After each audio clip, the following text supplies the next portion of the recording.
o Estado moderno liberal, resumindo, ele conquistou exclusividade na criação e na aplicação das leis, exclusividade em produzir dinheiro, em recolher e gerenciar o dinheiro dos impostos, além de ser o único a possuir legitimidade no uso da força. Essa concepção de Estado, ela está presente até hoje, embora com alguns abalos nas suas estruturas. Mas e as correntes de pensamento que se opõem ao liberalismo? O que elas pensam? Essas correntes de pensamento, elas observaram duas contradições básicas no discurso liberal sobre o Estado democrático que ele defendia. Primeiro, os países apoiados nas ideias liberais não abriram mão de manter as suas colônias em regime de domínio econômico e político. Ou seja, a liberdade é aqui, mas lá nas colônias, não. 2. Dificuldade em conciliar princípios éticos com interesses econômicos, o que não ajudou a melhorar a vida de uma massa cada vez maior de trabalhadores das fábricas que surgiam aos montes durante a Revolução Industrial.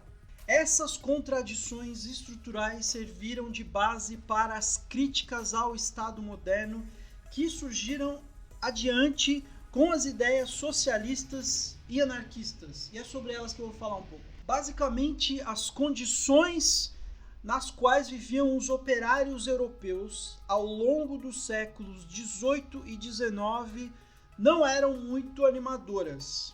Por quê? Esses trabalhadores viviam em moradias precárias, muitas vezes dormindo nas próprias fábricas, expostos a ambientes que colocavam em risco a sua saúde, cumprindo jornadas de trabalho que chegavam a 12 horas diárias, eu acho que até mais, isso tudo em troca de salários miseráveis, sem contar a exploração do trabalho infantil que era comum nessa época.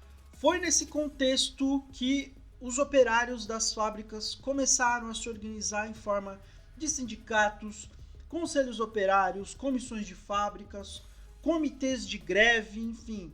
Essas organizações começaram a se articular em diversos países da Europa, inclusive criaram associações internacionais que permitiram uma unidade entre elas. As interpretações que o socialismo deu a todo esse contexto de injustiça social foram as mais diversas. Não dá para falar em um único pensamento socialista. Alguns, por exemplo, defendiam que as mudanças no Estado, dirigido pelos liberais, apenas deveriam surgir por meio do esforço de colocar em prática os princípios do próprio liberalismo, pelo menos alguns deles. A cooperação e a participação igualitária entre as classes sociais era um dos valores defendidos por esses socialistas. A grande diferença em relação aos liberais era que boa parte desses socialistas defendia o fim da propriedade privada. Ou seja, as fábricas passariam a ser de propriedade coletiva. A sociedade, assim, então, ela funcionaria de forma, vamos dizer assim, comunitária. Ou seja, seria o fim do Estado centralizador do poder e da economia. Outras correntes socialistas diziam que essas ideias de cooperação com as classes sociais dominantes era uma ilusão, uma utopia. Então, por isso chamaram esse socialismo de utópico. Os socialistas mais radicais não apostavam em uma saída pacífica que realizasse plenamente os valores de cooperação e boa vontade entre as classes sociais. Eles enxergavam o Estado como um centralizador e divulgador das ideias da classe social dominante, né? No caso, a burguesia, que era a dona das fábricas, que impunham os operários as condições precárias de trabalho que eu comentei antes. E assim, então, a ideia de um Estado que tem como finalidade o bem comum, conforme os ideais do liberalismo, seria uma uma ilusão. Na verdade, toda a estrutura do Estado serviria, aí, segundo os socialistas mais radicais, como uma proteção para a classe dominante poder organizar a sociedade e manter as relações de exploração como estão.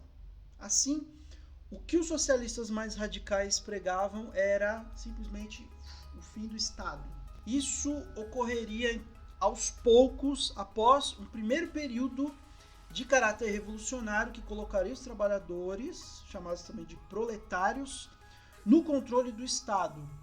Na sequência, num segundo período, após a sociedade se adaptar a relações que não pressupõem mais a existência da propriedade privada e das classes sociais, o Estado não seria, por fim, mais necessário. O primeiro período seria chamado de socialismo e o segundo período seria, por fim, o comunismo.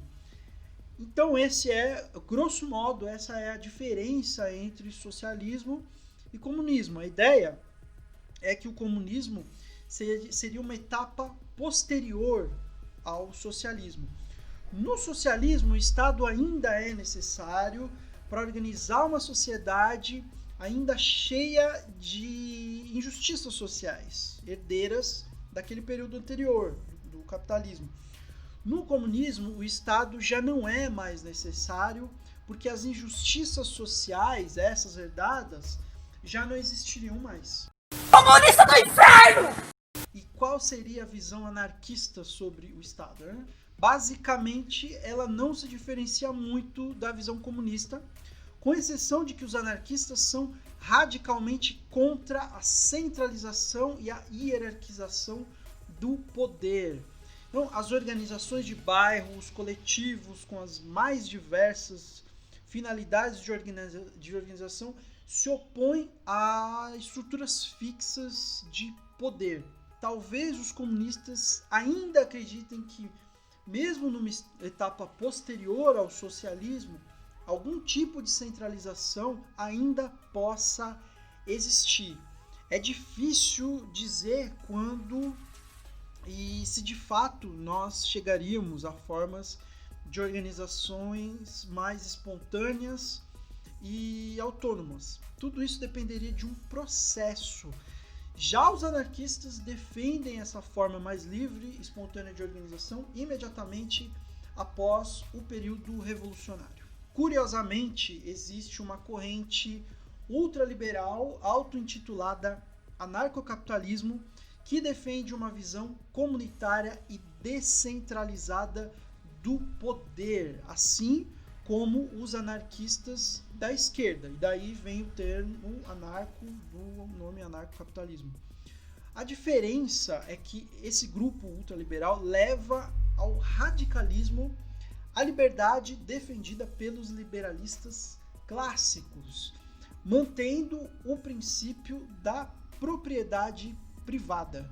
É dos anarcocapitalistas a frase imposto é roubo, que defende, portanto, a ideia do fim dos impostos e do gerenciamento dos serviços de acordo com a livre concorrência de mercado, na qual os consumidores escolhem totalmente com o que gastam o seu dinheiro. Então, seria o fim do Estado, onde não teria uma visão comunitária de sociedade, como no comunismo, mas uma visão de mercado que ordenaria as relações humanas.